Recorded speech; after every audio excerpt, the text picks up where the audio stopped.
Olá, amigos do AU, obrigado você que está acompanhando a gente no seu celular, no seu computador, na sua televisão. A partir de agora, nós vamos conversar com o presidente do Sindlojas do Alto Uruguai Gaúcho, José Gelson Miola, que também é vice-presidente da FEComércio RS, nessa série de entrevistas no final de 2022, em que nós estamos falando com autoridades e representantes, lideranças aqui da nossa região do Alto Uruguai, para que possamos avaliar esse ano e falar sobre o próximo ano.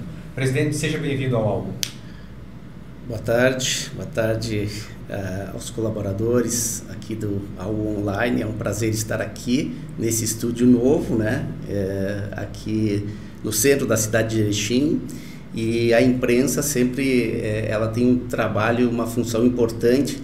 Quando ela leva a boa notícia, a boa informação, ela ajuda a construir uma cidade, um estado, né, um país e um mundo igualitário, um mundo em que preserva valores, e o papel da imprensa é fundamental para a preservação das democracias e das sociedades livres. Então, parabéns ao AU por estar iniciando este projeto. E tenho certeza que ele já nasce consolidado e trará, especialmente para a nossa região do Alto Uruguai, a boa informação. Vamos falar um pouco da questão do Sindlojas. Um ano especial, tivemos uma grande festa de celebração de aniversário da entidade. O que o senhor pode dizer, como é que foi 2022 na sua avaliação para o Sindlojas? Bem, nós, este ano, efetivamente, nós tivemos o nosso aniversário de 62 anos, que nós gostaríamos de ter comemorado quando completamos 60 anos. Não foi possível em função da pandemia, né, onde todas as atividades econômicas ficaram restritas, né? Então nós realizamos este ano, né? Trouxemos a Erechim um grupo formado pelos tenores e que aqui se apresentaram na Praça da Bandeira por ocasião do acendimento das luzes em 30 de novembro, um belo espetáculo, um espetáculo família, e que conseguiu trazer para a praça algo em torno de 10, 11 mil pessoas aí, e marcou de uma forma bastante positiva a nossa entidade. Então, o Sindlojas é uma entidade regional. Nós não estamos somente em Erechim, estamos em 25 municípios da região Alto Uruguai, e nós somos a entidade uma das mais antigas aqui da nossa comunidade, que tem as prerrogativas de fazer essa relação capital e trabalho harmoniosa, pacífica, ordeira, e tornar ela cada vez mais igualitária e favorável tanto para a classe laboral quanto para a classe patronal. Já em relação ao cenário econômico nacional, nós tivemos um ano extremamente positivo, pois os economistas previam, e o mundo também previa, uma queda de 0,5% no PIB nacional. Nós estamos fechando o ano, que encerrou com o trimestre até outubro em 3,05%. Então, um ano que foi extremamente favorável para a nossa economia, porque quando o mundo não crescia, nós crescemos e impressionamos. Então, estamos muito felizes quanto ao crescimento da nossa economia, e a FEComércio tem atuado incansavelmente na busca e na defesa do setor terciário. Nós estivemos agora na última semana de novembro, toda a diretoria da FEComércio em Brasília, quando a bancada gaúcha, tanto da Câmara dos Deputados quanto do Senado, nos receberam lá, porque todo ano é praxe nós, em março, irmos lá e levarmos todas as demandas que nós apoiamos, que nós incentivamos, que nós sugerimos, para que entre em votação no Congresso Nacional. Então, isso a gente faz em março, e em novembro a gente retorna, então, para ver o que andou, o que avançou, o que ficou para o ano seguinte, o que nós podemos melhorar. Então, esse trabalho que a FEComércio faz é incansável, através de todas as nossas assessorias econômicas. Então, todos os projetos a nível federal, nós temos esse acompanhamento das nossas assessorias, mas nós não estamos somente em Brasília, nós estamos aqui também no Parlamento do Rio Grande, em que o Sindlojas do Alto Uruguai, que atua nas principais comissões da FEComércio, atua diretamente com a FEComércio e suas assessorias junto ao Parlamento do Rio Grande, né? E ali, da mesma forma, os projetos de interesse do setor terciário têm um acompanhamento total pelas nossas assessorias. Então, a representatividade e a busca na defesa do setor terciário, ela é fundamental, né? E nós fazemos, então, esse papel aí, buscando sempre levar o nosso posicionamento, as nossas sugestões, as nossas alterações, que muitas vezes a gente sugere alguma alteração num projeto, né, para melhoria, para tornar a economia mais versátil e mais produtiva, e um cenário de melhor, mais arrecadação de impostos, que acaba retornando para a comunidade em forma de serviços. Pois é, presidente, eu queria que o senhor falasse agora um pouco da projeção para 2023, né? O senhor fala a questão de avaliação de alguns projetos que podem retornar para a comunidade.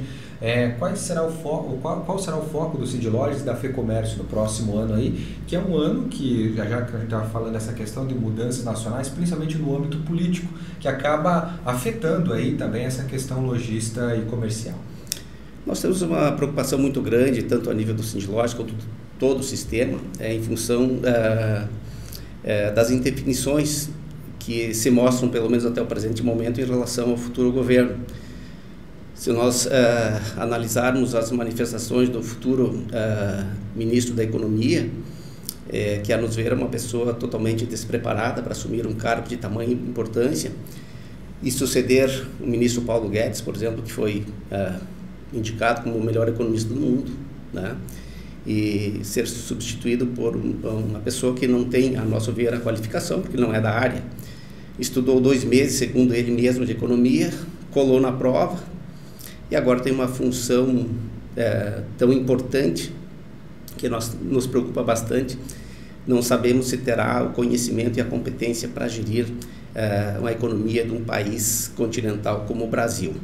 Fora isso, nós temos cenários também externos que poderão e deverão interferir no nosso crescimento, que, por exemplo, a guerra na Ucrânia, que está em andamento, nós temos uma recessão na Europa, Estados Unidos, que preocupa bastante, nós temos ainda o controle da pandemia na China, que ainda está acontecendo lá. Então, são cenários que nos preocupam.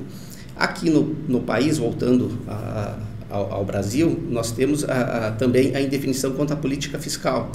Nós já ouvimos falar do rompimento do teto de gastos, o descontrole fiscal do governo, com a criação aí de 37 ministérios. Então não sabemos quanto o governo vai ter a responsabilidade fiscal em gerir todos os valores arrecadados através dos impostos. E uma política monetária também que deverá manter os juros, que hoje nós estamos na casa de 13,75%, e eles deverão até recuar alguma coisa, mas não muito significativa, e nós deveremos permanecer ainda em 2023 com 2 dígitos, né? Então, essa política restritiva, ela acaba interferindo diretamente em todas as atividades econômicas, né? Então, essas preocupações, não sabemos quanto efetivamente a responsabilidade fiscal estará presente no novo governo, e esses cenários externos que nos prejudicam bastante. Nós tivemos neste ano, em 2022, que estamos encerrando agora também, já um terceiro ano de estiagem no Rio Grande do Sul. Isso consumiu aí mais de 30% da nossa produção, né? E porque aqui nós tivemos uma deficiência hídrica muito acentuada. No Brasil não, no Brasil choveu bem, tanto é que hoje nós pagamos uma energia muito barata, estamos na bandeira verde, né? Mas o Rio Grande do Sul teve um PIB decrescido, nós crescemos negativamente este ano, justamente em função do déficit hídrico que tivemos aqui. Então, são quadros que se mostram preocupantes, porque hoje ainda nós estamos vivendo um momento de escassez hídrica. Tomara que volte a chover, né, porque nós precisamos produzir. O Rio Grande do Sul é um estado industrializado, o comércio funciona muito bem, porém nós temos o setor agrícola que é muito forte. O agronegócio precisa funcionar para que isso tudo acabe se refletindo na economia do modo geral. Bom, queria que falar um pouco mais dessa questão do Cindy Lojas, a importância do sindicato para os lojistas, para os trabalhadores, do seu ver. E a gente está seguindo nessa questão que nós estamos falando das mudanças de governo, de legislação nos últimos 10 anos. Nós tivemos aí principalmente a questão da mudança da reforma trabalhista. Isso afetou muito no trabalho direto, por exemplo, de vocês do Cindy Lojas? Bem, a reforma trabalhista, ela que entrou em vigor ainda em novembro de 2017, ela trouxe pontos extremamente positivos. Não para os sindicatos, né? Tanto os sindicatos patronais quanto laborais, eles tiveram perdas consideráveis através do fim do imposto sindical, né? O sindical, ele trazia uma sobrevida para as entidades, tanto laboral quanto patronal. Então, nós estamos nos reinventando, né? Esse momento é um momento de muita resiliência, temos que nos adaptar ao novo cenário, mas a reforma trabalhista, ela foi extremamente importante para a nossa economia. Se nós pegarmos o cenário nacional, o atual governo assumiu há 4 anos atrás, onde os índices, logo após a reforma trabalhista, né, os índices de desemprego giravam em torno de 14,6%, 14,8%. Né? E nós encerramos agora com 8,3%. 8,3% para um cenário em que há 4 anos eram 14,8%. Então, a reforma trabalhista, ela trouxe, tirou de cena aquelas ações na justiça que muitas vezes não geravam um grande resultado, porém consumiam muita energia, né? Você tinha uma preocupação muito grande com questões que muitas vezes não geravam conforto para o colaborador, mas muito desperdício de tempo e envolvimento do setor público com ações que muitas vezes não geravam resultado. E nós, ao contrário do que muitos dizem, entendemos que sim, ela aumentou muito a geração de emprego, porque ela tornou essa relação capital e trabalho mais pacífica, e o que o empresário quer? Qualquer empresário, seja pequeno, médio ou grande, quando ele vai investir, ele quer segurança jurídica. Segurança jurídica é algo extremamente importante que qualquer empreendedor, ao investir, ele precisa ter. Ele vai investir se ele tiver segurança jurídica. Ninguém sai comprando um produto aí e sem saber se vai conseguir pagar ou não, né? Quando você contrata um serviço também é a mesma coisa. Então a reforma trabalhista gerou sim muitos empregos, tornou o mercado competitivo, tanto se nós pegarmos Erechim hoje, nós estamos numa falta de mão de obra incrível, né? Tem empresas aqui que estão buscando mão de obra até em estados do Nordeste do país. Então, é um fenômeno que está ocorrendo, e eu diria que Erechim hoje não tem ninguém que queira trabalhar e não tenha emprego à disposição, né? Basta querer, porque são inúmeras as empresas contratando e não estão encontrando mão de obra. E não é só no comércio, na prestação de serviços nós não temos mão de obra, no agronegócio falta também, na indústria falta também. Então veja que isso é um reflexo sim da reforma trabalhista, né? Porque essa relação capital e trabalho, ela ficou mais harmônica, né? E com mais segurança jurídica, repito. Então, e são reformas, não somente a reforma trabalhista, mas a reforma da Previdência, por exemplo, e outras reformas menores, que agora elas começam a dar o resultado na economia, porque essas reformas, os resultados, eles não acontecem no dia seguinte, porém, após meses, alguns anos, eles começam a aparecer na prática. Então, foram grandes, pequenas e médias reformas que aconteceram nos últimos anos, ainda lá no governo Temer, começou com a reforma trabalhista até agora, que começam a dar os resultados que a economia precisa, né? E nós vemos no Brasil um índice extremamente baixo de desemprego, mas que eu ainda acredito que esses números, apesar de virem de órgãos oficiais, acredito que se nós formos a fundo, nós vamos ver que talvez não mostrem exatamente uma realidade, porque se observarmos o caso de Erechim, aqui eu tenho certeza que se existir alguém desempregado é muito pouco, porque o que nós vemos andando pelas nossas ruas, avenidas, são empresas em todos os setores contratando, né? Então as reformas que o Brasil tem implementado, elas têm que ser refletidas e ser mostrado e efetivas e tornando a nossa economia bastante adaptável, bastante resiliente a essas novos formatos de trabalho e que tem inserido ao mercado muita mão de obra. Pois é, isso que exatamente nesse assunto que é a minha próxima pergunta, sobre essa questão das novas tecnologias, principalmente para os lojistas. Com o crescimento no momento da pandemia do mercado online, muita gente começou a comprar na internet. Antes de começar a entrevista, a gente falava mesmo da presença do celular nas nossas vidas, né?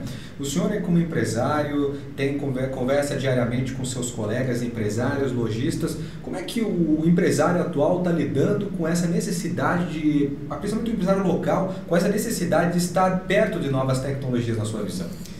Essa, como tu bem colocaste, é uma necessidade comum a todos os empresários. Nós não podemos hoje, seja pequeno, seja médio, seja grande, estarmos fora daquele grande caminho, daquela grande estrada que são as redes sociais e a internet, né?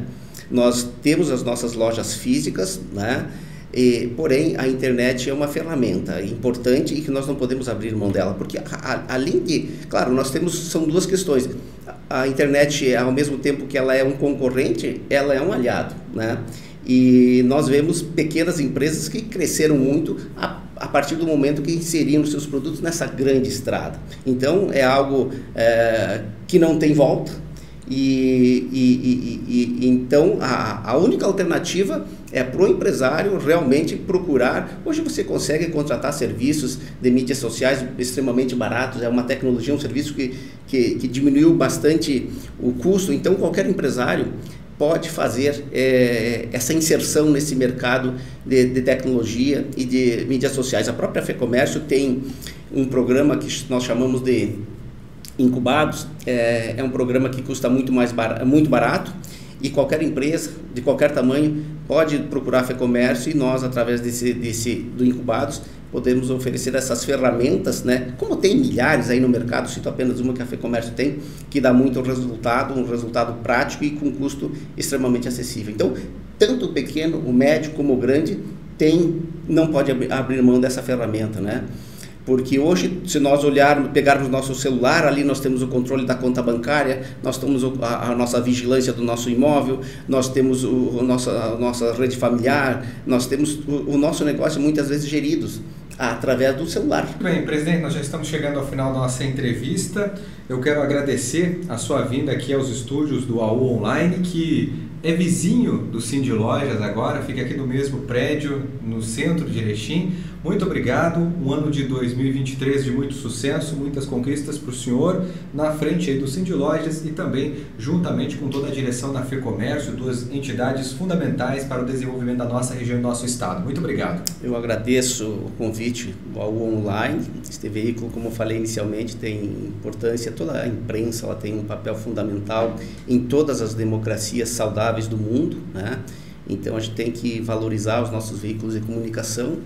E quero deixar aqui a mensagem a todos os nossos representados, quer sejam associados do Cindy Lojas ou não, de um grande momento que nós estamos vivendo em nosso município. E nós sempre salientávamos que muitas vezes a gente ouvia falar nos nossos vizinhos aqui, porque lá tem isso, lá tem aquilo, lá acontece assim, lá acontece de outra forma, e nós sempre nos posicionamos de uma maneira, acredito que é responsável, porque sempre procuramos trabalhar em cima de fontes, né?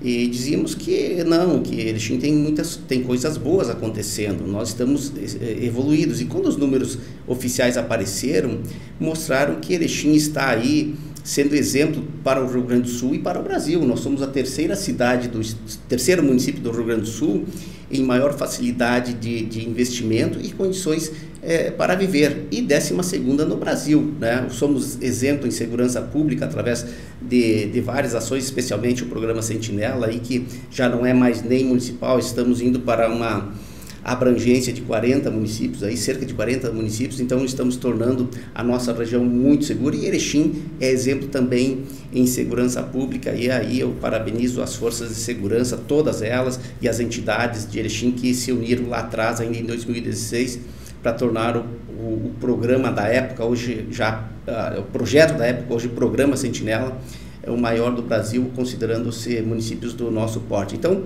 desejar a todos um ótimo 2023, teremos bastante desafios a serem ultrapassados, mas a vida é assim mesmo. O importante é que estamos encerrando um ano que nós prevíamos crescer negativamente e surpreendemos o mundo, e o Brasil demonstrou a capacidade de crescer, se adaptar de uma maneira incrível, e esperamos que isso possa continuar com o novo governo também, e quem ganha somos todos nós, porque produzimos mais, geramos mais emprego, renda e mais recursos para o município, o Estado, a União investir na sociedade. Presidente, antes de encerrar, eu não podia deixar de falar de um assunto, a questão dessa parceria que anualmente acontece, a conversação entre Sindilojas e Sindicomerciários para a renegociação do pagamento, né, dos funcionários do comércio aqui de Erechim. Como é que está a conversa entre os dois sindicatos? Muito boa. Nós temos uma relação muito profissional, muito amistosa, respeitosa com o Sindicato Laboral, e essa relação capital e trabalho na nossa região ela é extremamente pacificada, né? Nós, como entidade oficial, temos uma carta sindical que nos dá as prerrogativas de definir e fazer com que a relação capital e trabalho aconteça da melhor forma possível. Nós temos conseguido isso, né? Tanto quanto aos horários de comércio, algo pacificado, os trabalhadores estão bem remunerados. Então, essa relação pacificada, harmônica, né, que é feita entre sindilojas e sindicomerciários, só traz benefícios para a nossa comunidade. Então, objetivo alcançado, e nós estamos sempre buscando facilitar, tornar mais prático, mais dinâmico as nossas relações, para que isso se reflita no comércio e as pessoas possam vir fazer suas compras com mais facilidade, mais condições de prazo, mais segurança. Isso tudo se reflete em qualidade de vida e benefícios para a nossa comunidade. Mais uma vez, muito obrigado pela sua vinda aqui, presidente. Obrigado a vocês, felicidades. Muito bem, você pode rever essa entrevista nas nossas plataformas digitais. Muito obrigado pela sua audiência. A U Online, notícias 24 horas e em tempo real.